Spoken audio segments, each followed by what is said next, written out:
Hey, how's it going now? Good. How's it going, brother? Good. Good. And welcome everyone back to another episode of Siblings in Crime. I'm Allie Rossell. And I'm Blake Murphy. And just as it sounds, we're siblings who love true crime. So, we're back with another episode. I think this is number 6. Yep.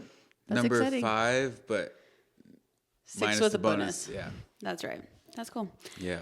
So, we've been pretty faithful to it so far, and we plan to do it forever. So, it's been fun. So, how was your week?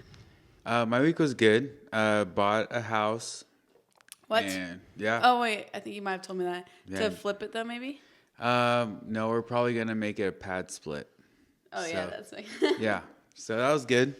And looking for more houses. If anyone knows of a house. Yep. Going to flip some houses and keep doing pad splits and whatever else. Yeah. Like in the real estate? Yep. I don't know a single thing about real estate. That's all right. But I'm proud of you. Thank you. You're welcome. What about you? This week was pretty good. I will say, it kind of seems like a weird place to say it, but I did go to my friend's funeral today, which is so sad. But I kind of feel like I do want to say just a little something about her because Leah is so incredible. And we actually hung out last week. We had a little Galentine's, even though it's a little early. And she was like so sweet, hyping up our podcast. Oh, nice. That's nice. She was like so supportive. She's so fun. She's super athletic. One of our childhood friends, obviously. And so it was really special that we got to go and spend time with her last week and to honor her life today. So it was very sad. I love Josh's podcast phrase, like hug your people or whatever, like, and hug them again. Also, check up on your people, make sure everyone's feeling okay. So, Leah was incredible. Just wanted to leave that because we're gonna have our podcast forever. I want her name in it because she's just incredible. Yeah, kind of weighs a little extra heavy when we talk about this stuff and victims' families and stuff like that. But it's so heartwarming to see all the love and all the support from all the family members and friends that love those people. So that was a little heavy. I didn't really fly this week. I fly tomorrow, potentially. And we just been running. It started snowing today in Utah. I just got in town. Oh, wow. I'm here for a day, and then I head back out. So yeah, nice. So it's been a not too busy of a week. Still baking, believe it or not. Nice. So kind of all the same stuff. Remembering all the ingredients this time? I did put salt in, and I made a cinnamon sugar one. It was so good. Good. So we're making it up in the world. I'm very proud. Anything else before we hop on in? No. I'm ready to rock and roll. All right, let's do this thing. So I'm going to tell the story from 2 different point of views because I think both perspectives need kind of like the proper stage in order to fully understand what happened over 27 years ago. We're going to start in 1997 in Cape Town, South Africa, where 18-year-old brand new mom, Zephany Nurse, and 19 or 20, depending on the resource you're reading, her husband, pronounced Mornay, I believe. Yeah. Is it going to be another rough name?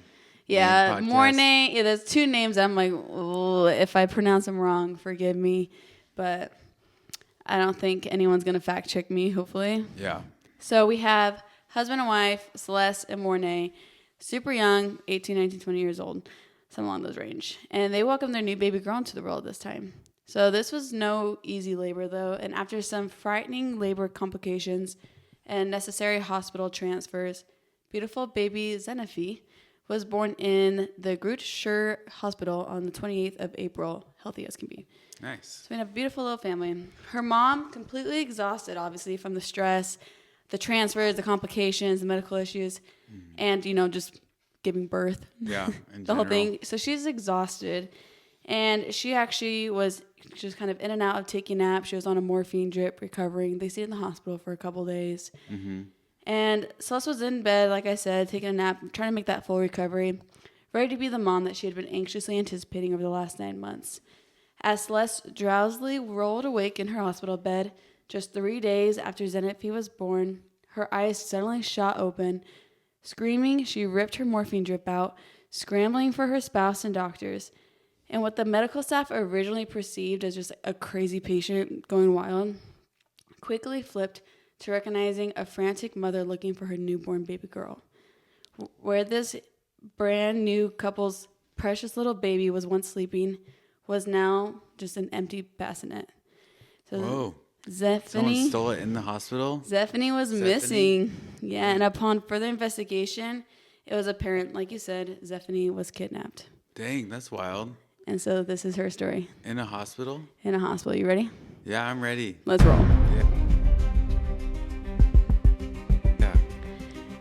So, like I said, we're going to go back in time to like when this is all taking place because we need to see from the parents' perspective what happened with the case, how that rolled out. So she was known to be like, super excited about all this coming forward. And everyone thought that she was just ready to be a mom. She was young, but she was ready. And so the immediate steps after, how heartbreaking. She just went through all this trouble. Not trouble, but like birth is hard. You're so excited, you give birth. And now she's like excruciating pain, not knowing where their baby is. Yeah. So like instead of going to hospital with like the nursery ready, the new baby girl coming home, they go immediately and start making police reports, which is so, I'd be so scared. Did you say police reports? Reports? Yeah, is that what you said? Yeah. Oh, they're filing police reports. Instead of taking their baby girl home, now they have to go through this mess, this horrible tragedy. And so they're obviously put out a missing person. Yeah. They go straight into looking for her. So the hospital actually had some cameras and very few were working. And what they had was very... Classic. I know, everywhere. Very unclear footage as well. This is also in 1997. Cameras, I think, weren't probably as common. Yeah. So the fact that they had any, honestly, was a surprise. Mm-hmm. Well, it's a hospital, too. That's true. You think actually that they have max security. Yeah. Or something. Yeah, something. So they're going through the cameras. I don't know about max security, whatever that means. I mean, come on. You got to keep these people safe. I mean, probably not like a prison, but you got to have some security. Yeah. So they're looking at these cameras. They don't find anything. It doesn't give them any tips anywhere this baby could have gone. And as they're continuing to search, it's heartbreaking for the family because obviously now the cops have to expand their search and they're looking in fields. They're looking at just like any public areas. I was like, how frightening would that be as a new mom? Like knowing that they're looking in these horrible places for your child to be. Yeah. What they do find though is I guess I don't know how to envision this, but I guess there's like a little tunnel area from the maternity area to the exit. Mm-hmm. So it's like not very commonly used. I don't know if it's an emergency exit or what, but upon their immediate search, they found like a baby blanket, I think, some clothes, just a couple of things that they identified as Zephany's. Is that tunnel like well known, or is it like a? I think it's like not very well known. I think it's like marked like an exit. Oh, okay.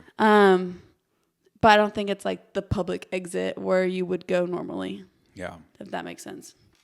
And so they find this thing like, okay, this seems to be where how Zephany exited the hospital. Yeah. Don't know who took her, but we know that this is Zephany's stuff. Mm-hmm. And honestly, like their search goes cold almost immediately because they have nothing to go off of. Yeah. And so there was not even that much research into what was done right away because there just really wasn't anything found. Mm-hmm. The next big clue didn't come until 12 years later. Oh, dang. So at this point... That's crazy. Yeah. At this point, the parents, they had already had their next daughter, who was 4 years younger, and another son. So now they have 3 kids technically. They have 2 kids since their first child went missing. Mm-hmm. So after 12 years, the next big break that came was from a ransom call. Oh, wow. So 12 years later, the parents were... It's kind of random. Yes, 12 years. That's what I thought too. The dad wakes up from a phone call, middle of the night. He answers the phone. It's a woman on the phone saying that she knows where their daughter is and that she would tell them more information for $70,000 in today's currency. Because they don't have dollars. They have... Yeah, it would equivalent to $70,000. I don't know what in today's money or back in the day. That's back in the day. I meant exchange. Okay. Yeah, in the exchange, I don't know how much it was in South African money, but equivalent to $70,000. So she bribes the family. They make a meeting place. They do the whole 9 yards. Family immediately gets cops involved. They're like, we're going to go meet this lady. We're going to give her $70,000 and we're going to figure this out. Yeah. Lady doesn't show up on brand, of course, with the ransom. Yeah. And so they went on to find, like, we need to find this woman. Like, who's making the call? Turns out, this is actually heartbreaking. Turns out that they trace that number back. They find the caller, and it's one of their neighbors. That's and weird. She has no information about their daughter. She was just looking to get money. Oh, dang, that's savage. Isn't that so sad? Yeah, like, this neighbor, take advantage of your neighbor you've known forever. How horrible. And so she probably just heard about it, and she's like, ooh, money. I don't know if their neighbors, like, sensed the missing person, or if she was like, who knows how long they've been neighbors. Mm-hmm. But I was like, can you believe that? That it's like Larry across the street giving us a call, trying to take our money, false bribing. And, like, after 12 years, these parents get their hopes up finally just to get it crushed immediately. Yeah. That's horrible. She ended up getting charged. I don't know for all the details, but she did have 3 years of house arrest and 600 hours of community service. Dang. So that was such a stupid move on her part. Didn't get the money, didn't have information, got jail or house arrest, and had to pay a huge, or had to do community service. Yeah. So that was like their only like blimp of hope for a second, and then it dies down again. Mm. So there was no progress getting made. And so the family decided they just had to be optimistic, kind of move on. At this point, rarely a missing person or missing kids, especially, but missing person, are they still in good shape after this much time? Mm-hmm. So the family, I think, was kind of coming to terms with that, but it sounds like they never really lost hope. Their other kids were starting school. They had to focus on their family, starting sports, doing all these things in order to keep their family functioning. And it sounds like they did an incredible job at keeping their oldest, Zephany, alive in their homes, like always talking about her, bringing her up. And so that's when Cassidy, the next oldest, the daughter, she started thinking more about her sister. She obviously never met her. She was 4 years younger, 4 years younger or so. But because her family was great at talking about her, she started thinking about it, and especially going into junior high, high school, she started really starting to wonder where her sister was, like what kind of relationship they could have had. And I know you've always wanted a lot of siblings, and you only got stuck with me, but I don't know if you're ever wondering what it's like to have more siblings. Yeah. I always wanted a small family, so it worked out great for me. But it wasn't until, like I said, until high school that she really started to go down that. And so because she was thinking about it so often, she actually confided in one of her new friends.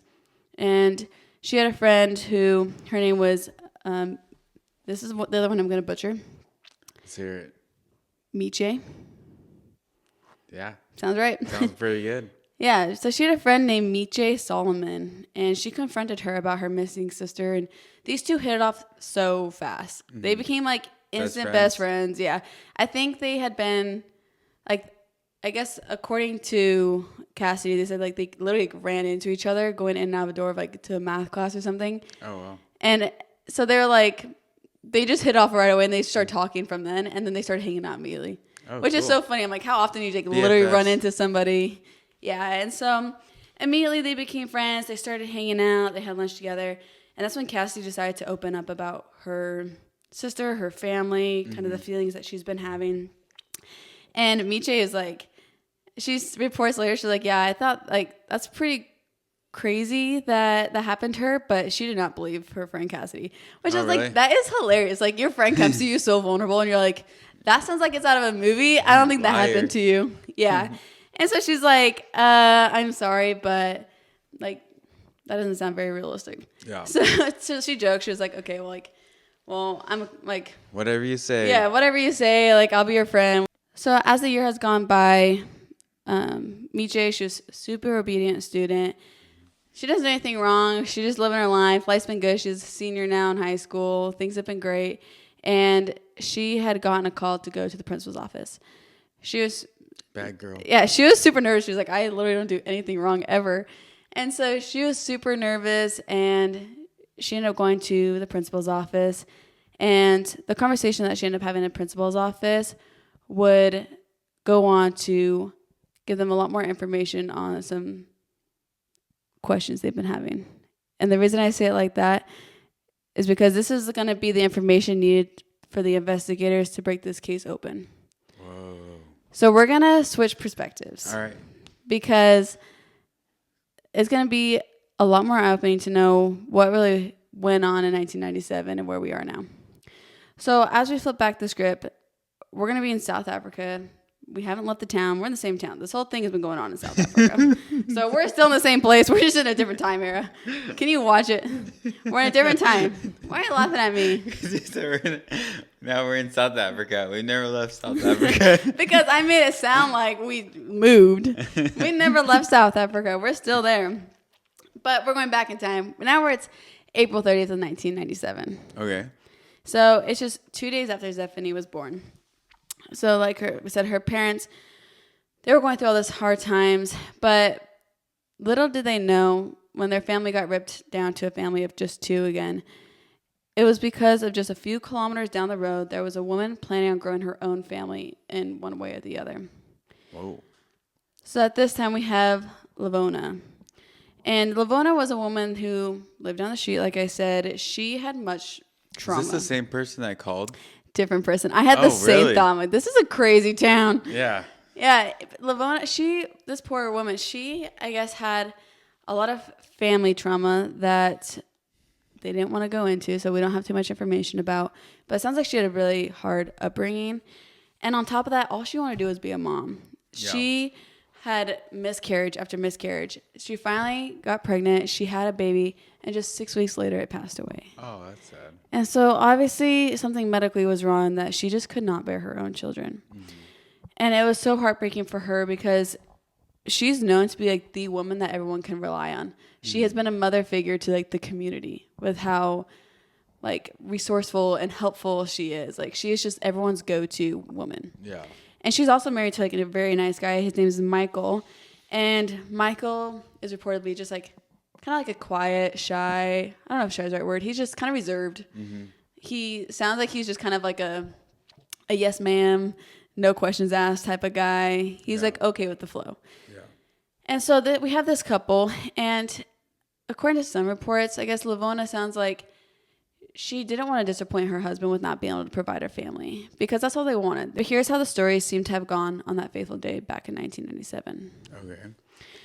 So after many miscarriages and a loss of a baby, now 4-month pregnant Lavona was early awaiting this next chapter and her next chance to be a mom. So she's pregnant again after the loss of her other baby. Currently? In 1997. Yeah, at this time currently.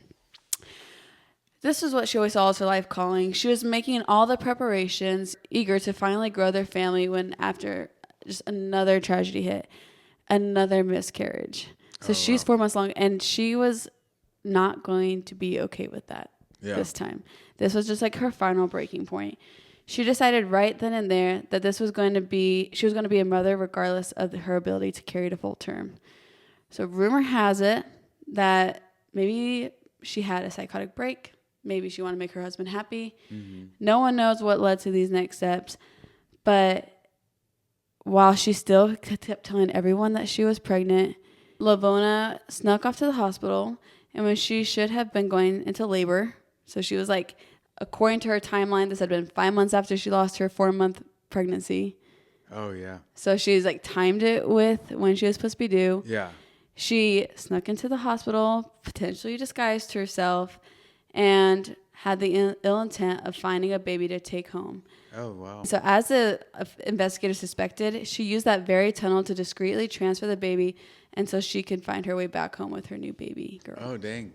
Wait, so her husband's just like, oh, baby's here, like, randomly? Right. And didn't so even, like, watch it. That's what I was confused about. He's evidently kind of sketchy, too. I guess Michael is just, like, not one for questions. And she just came home. She's like, oh, while you're at work, I had our baby. Here it is. And he's like, okay, yay, we have our baby. Right. Back to like, work. You did so good. Like, you were gone for 4 hours. Had your baby, came back home. And so, like, I don't know if he was just oblivious, if he's like suspicious, but he also wanted a baby. Yeah. And he's like, I'm not going to ask any questions. We're going to roll. We have a baby. And so, of course, like he was like, oh, sweet, we have our family. And so they were elated and they wanted to raise their baby as their own to finally make their family complete. Yeah. It's funny because you would think they do a better job of being discreet, but they literally lived like a couple miles away from I know. I'd move away. I know. And I was like, wow, you guys really are good at playing it low key. Yeah. Like she just kept pretending that she was pregnant, brought a baby home. And so everyone was kind of expecting her to bring a baby home soon anyways. And they're like, oh, we have our baby and we live 2 miles down the street from where she was supposed to go home to. Yeah. And so they obviously were not very hidden, I would say. So supposedly the baby's raising father, what's the right term? Like the father that raised her, not her biological. Sounds good to me. Her non-biological father, his family said they had actually suspicions that this wasn't their kid, which is such a weird thing to pin on. You don't look like any of us. Yeah, that's exactly what they said. Like you actually have zero resemblance to the kind rest. of like you. Like you. Oh no, you. It wasn't me. Oh, I thought you were the one that looked. Yeah. No, you. You're right. You were bald and had no eyebrows. Blake was born with a bunch of hair. He's like had pigmentation. Yeah. I was white, bald, no eyebrows, no eyelashes. Yeah, and so my mom didn't believe I was hers. I was thinking it was the other way around. You're right. I was the unknown child. And so I guess his family was kind of suspicious, but I mean, they're not going to be like, oh, that's weird. And like point out about your family.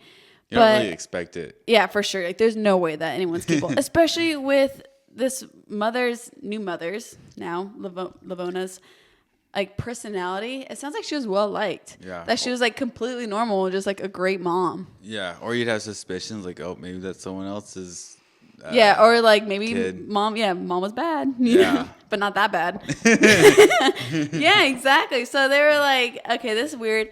And it was when the child that they raised started getting her own features. They're like, okay, something's off. Mm-hmm. So this mention of genetically not looking similar is what actually triggered the investigation to respark, because while no one could see the resemblance, rumors started spreading at school that there were 2 girls that looked almost identical, but they were 3 years apart. So much, in fact, people often called them each other's doubles. Oh, wow. And so it actually got 14-year-old Cassidy curious as more recently started feeling connected to her long-lost sister. Is that why she started telling her about it? Yeah, so the similarities were so uncanny that Cassidy told her parents, and her dad became a detective right away. He's like, we're going to figure out who this person is, because all of a sudden people at school are saying you have a double. People are saying that you guys are really close all of a sudden with your best friend. Mm-hmm. Dad's like, I don't buy it. We're going to find out what's going on. So wasn't there like a picture or something that the mom saw and dad? Yeah, and so they're like, well, Cassidy's like, here, look at my new best friend at school. Yeah. She's literally 3 grades above me. She looks the same. And like, we do look alike, huh? They're like, yeah, that actually looks so much like you. Cassidy didn't obviously bring this up to her new friend. Yeah. How frightening would that be? You're like, hey, by the way, are your parents kidnappers? Yeah. Like, you're not going to just keep casually. Keep the deal. Yeah, you're not going to casually bring that up. So as Cassidy started talking to her new friend about her sister who was kidnapped, I think she was just kind of fishing, seeing how she was going to respond. But she's like, oh, I don't have any pictures of my. Or I guess did they have cameras back in the day? They did. 97, yeah. Forgot what year it was in. Yeah, but you don't have any pictures at your birth or at the hospital or anything? Like, what hospital, what day, what time? Yeah, Miche, being Cassidy's friend, she's older, she can drive. She actually took Cassidy out to lunch because Cassidy was having a moment. She wanted to hang out. She wanted to ditch school. So they ditched school. They hung out. She wanted to confide in her friend. And Cassie's dad was actually so mad that they ditched school. And so he's like, I'm going to give you guys a talking to. So Miche brings Cassidy back home. And Cassie's dad's like, hey, you don't take my daughter out like without asking, ditching school, all this stuff. And right when he sees her, he's like, she looks just like Cassidy. Yeah. They look so similar. First thing he asks is, what's your birthday? Oh, wow. No. She's like, Yeah, so she's like, what the heck? So he asked that right away. He's like, and she told him her birthday, and he didn't say anything. He just turned around, left. And she's like, that was such a weird encounter. That guy is so weird. And she's like, this is the weirdest thing ever. Like, I don't like this family anymore. Yeah, his family is creeping me out. Yeah, so that's what it seems like. And he obviously doesn't say anything, but that takes us to where we left off earlier, in the office with the principal. And that's where there ended up being 2 social workers as well in there. Miche reports that she was so nervous. She didn't know what was going in there. And they told her that they need to conduct a DNA test. She wanted her mom, and she was like trying to call her parents. They said that she couldn't call her parents and that she was older than 12. So she actually didn't need consent in order to give DNA, which I didn't know the consent age was 12 for DNA. Wait a second. Oh, like parents don't need to give consent? Yeah. Oh, okay. Yeah, so she didn't need to call her parents and get permission to donate and give DNA. Donate DNA. Donate DNA, whatever the term is. She was like, I'm absolutely not giving you my DNA. It wasn't until social workers pulled out a record book. They're like, this is all the babies born on your day in your hospital. Find your name. Can't find it. She starts getting confused, rightfully so. And so then that's what pushes her over the edge to do the DNA sample. Yeah. This is when they tell her the full story of why she's at the principal's office and what's going on.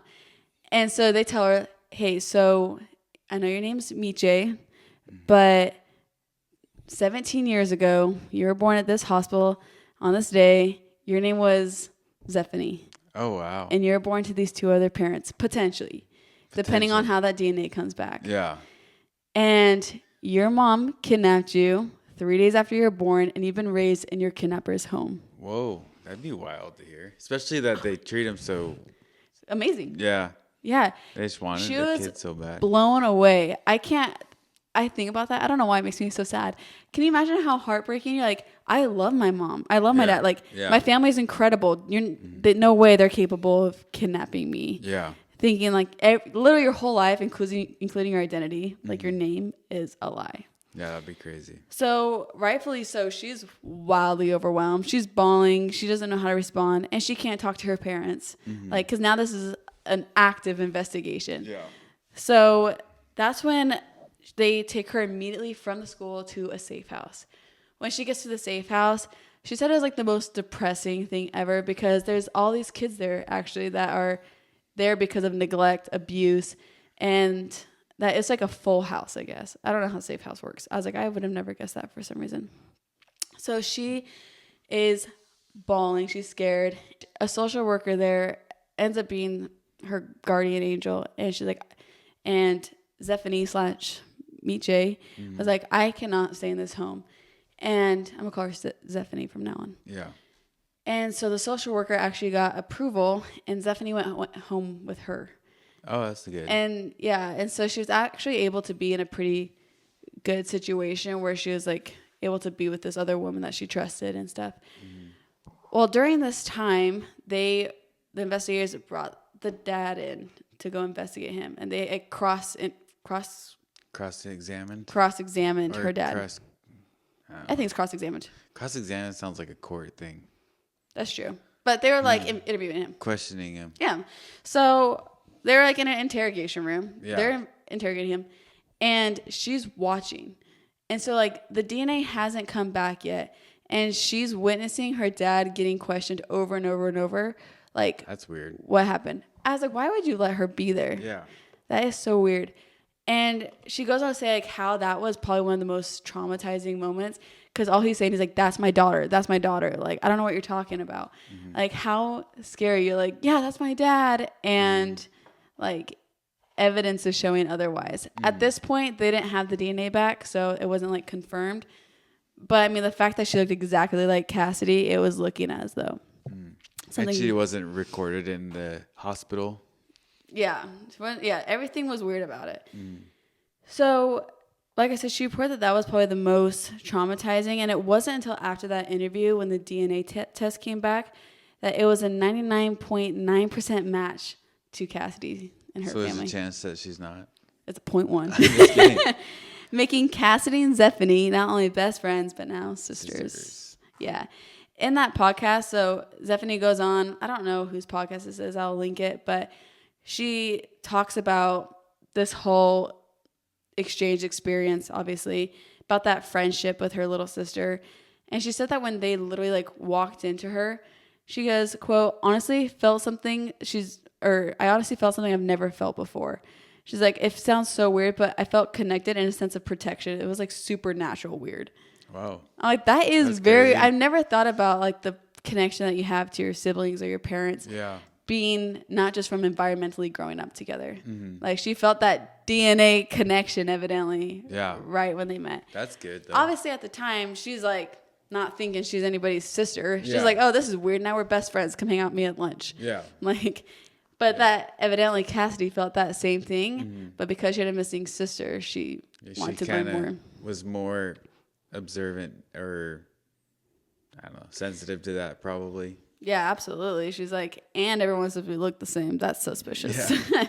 And you're the same age my sister would have been. Yeah, she was like, everything's lining up. Mm. And I guess they used to joke about how, like, in another life, they were probably sisters because of how connected they felt. And Cassie's probably over there being like, or in this life.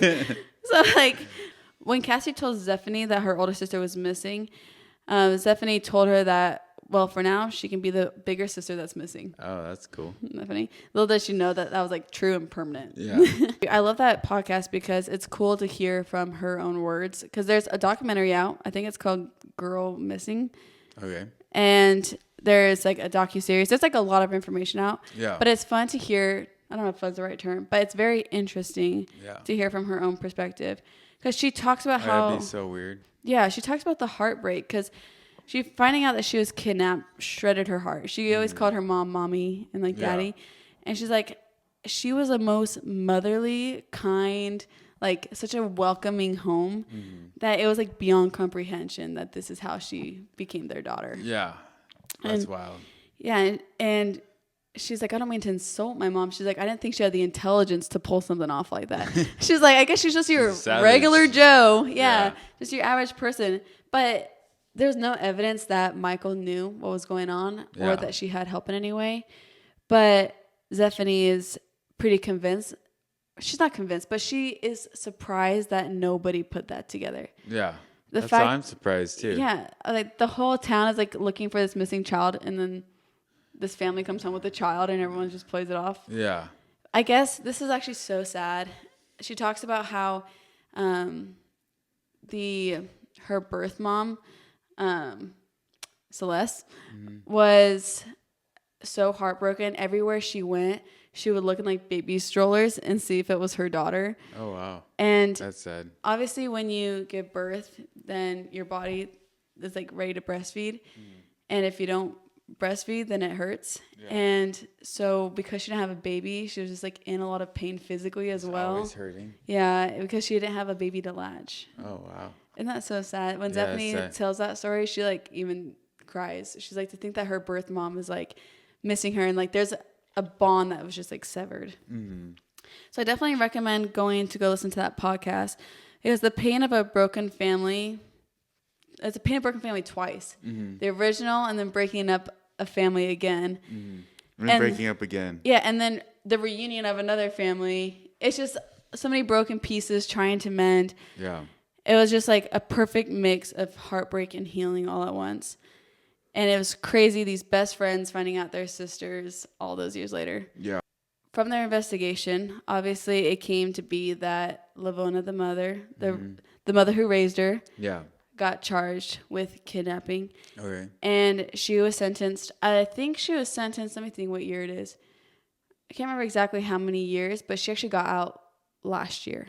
So what was that, 9 years? That seems not a lot because this happened in 2015 when they found out they were sisters. Yeah.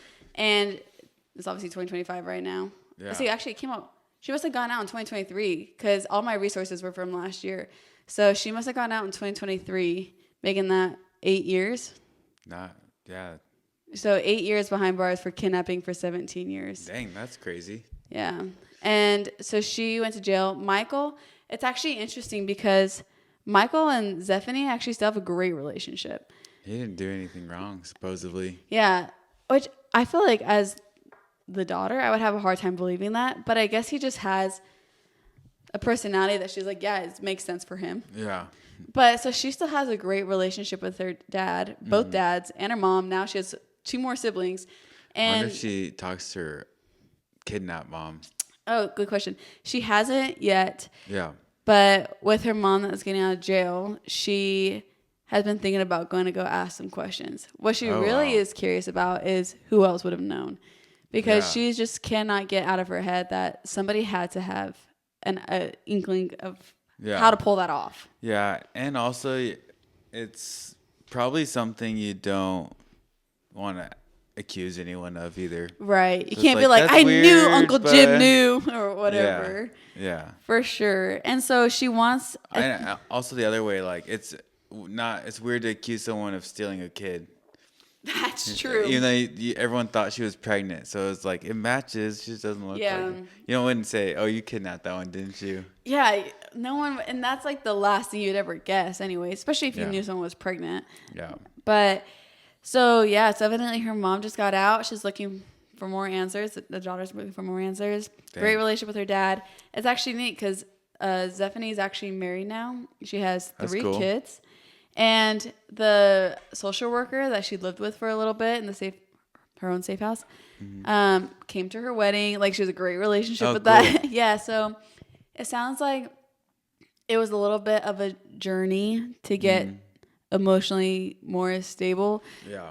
Probably lots of therapy. I can't imagine that. She now goes by Zephany. And so that'd be an identity crisis, I imagine. Yeah. But it sounds like she, under all the circumstances, has only gotten more love since then. More family, Yeah, that's good. Yeah.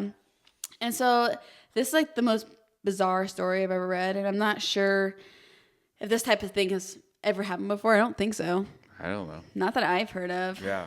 I'm sure it's happened where people get kidnapped when they're babies, but not that they find each other because their kids are best friends. Right. It's usually like twin separated or something like that. Yeah. Nothing like a kidnapping. Not kidnapped, but maybe that's what I'm saying. Like a divorce or something. That's like Parent Trap. That seems very realistic. I haven't really seen it. Just kidding. How do you not see that? I don't know. Yeah, but you do see like our Aunt Lindley.